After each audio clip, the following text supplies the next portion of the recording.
নমস্কার বন্ধুরা, অরিত্রিস কিচেন আর একটা নতুন ভিডিওতে আপনাদের সকলকে স্বাগত জানাই। আজকে চলে এসেছি আর একটা নতুন রেসিপি নিয়ে। আজকে যে রেসিপি আপনাদের সঙ্গে শেয়ার করবো সেটা হচ্ছে মোগলাই চিকেন। এই মোগলাই চিকেন কী করে করে সবটা আপনাদের সঙ্গে শেয়ার করবো।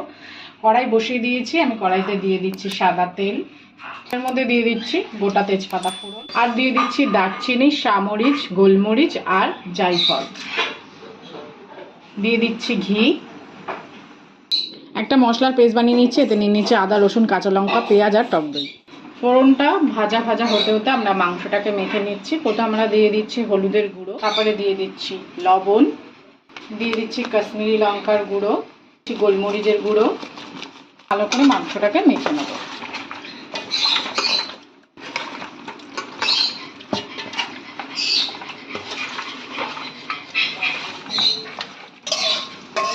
আমাদের মাংসটা মাখা হয়ে গেছে।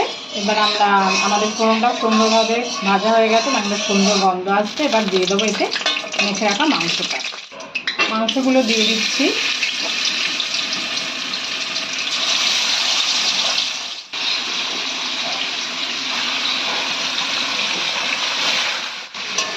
এবার মাংসটাকে ভালো করে মিশিয়ে নেবো আর একটু ভেজে নেব, যাতে সমস্ত গরম মশলার ফ্লেভারটা চিকেনের মধ্যে ঢুকে যায়। চিকেনটা আমরা হালকা করে ভেজে নিয়েছি। এবার দিয়ে দিচ্ছি আদা, রসুন, কাঁচা লঙ্কা, পেঁয়াজ আর টক দইয়ের পেস্টটা।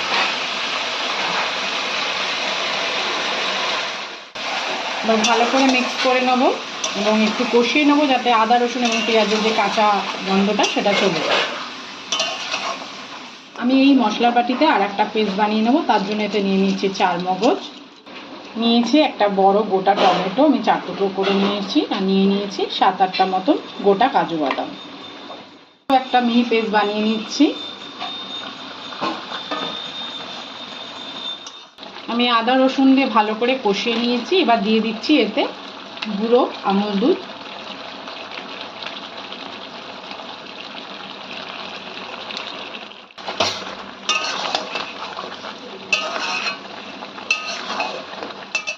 আমুল দুধের গুঁড়ো দিয়ে ভালো করে মিক্স করে নিয়েছি। এবার দিয়ে দিচ্ছি আমি কাজু বাদাম এবং চারমগজ আর টমেটোর পেস্টটা, আর দিয়ে দেবো এর মশলা ধোয়া জল। দিয়ে দিচ্ছি মশলা ধোয়া জলটা। আবারও একটু কাশ্মীরের লঙ্কার গুঁড়ো আমি দিয়ে দিচ্ছি এতে, দিয়ে দিচ্ছি গরম মশলার গুঁড়ো। আমি সানরাইজের গরম মশলার গুঁড়ো ইউজ করছি। ভালো করে মিক্স করে নিচ্ছি। এর মধ্যে এবার আমি পরিমাণ মতন লবণ অ্যাড করে দিচ্ছি। আমি চিকেনটা মাখার সময় তখন লবণ দিয়েছিলাম, আমি আরও একবার লবণ দিয়ে দিলাম। এবার ভালো করে চিকেনটাকে মিক্স করে নেব এবং ভালো করে কষিয়ে নেব। দেখুন আমাদের মাংসটা সুন্দরভাবে কষে গেছে, মাংস দিয়ে তেলও ছেড়ে দিয়েছে। এবার আমরা এতে উষ্ণ গরম জল ঢেলে দেবো।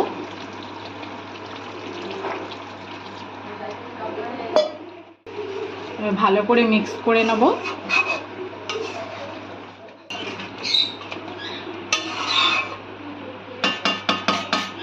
ভালো করে মিক্স করে নিয়েছি। এবার প্রায় 15-20 মিনিট আমরা ঝোলটাকে ভালো করে ফুটিয়ে নেব।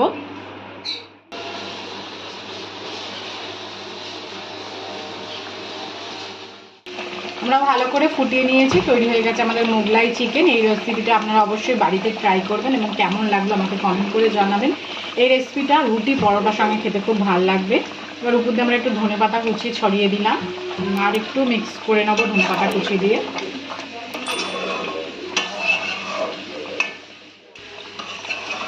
সম্পূর্ণ ভিডিওটা দেখার জন্য সকলকে জানাই ধন্যবাদ। সকলে ভালো থাকবেন, সুস্থ থাকবেন। দেখা হবে নেক্সট ভিডিওতে।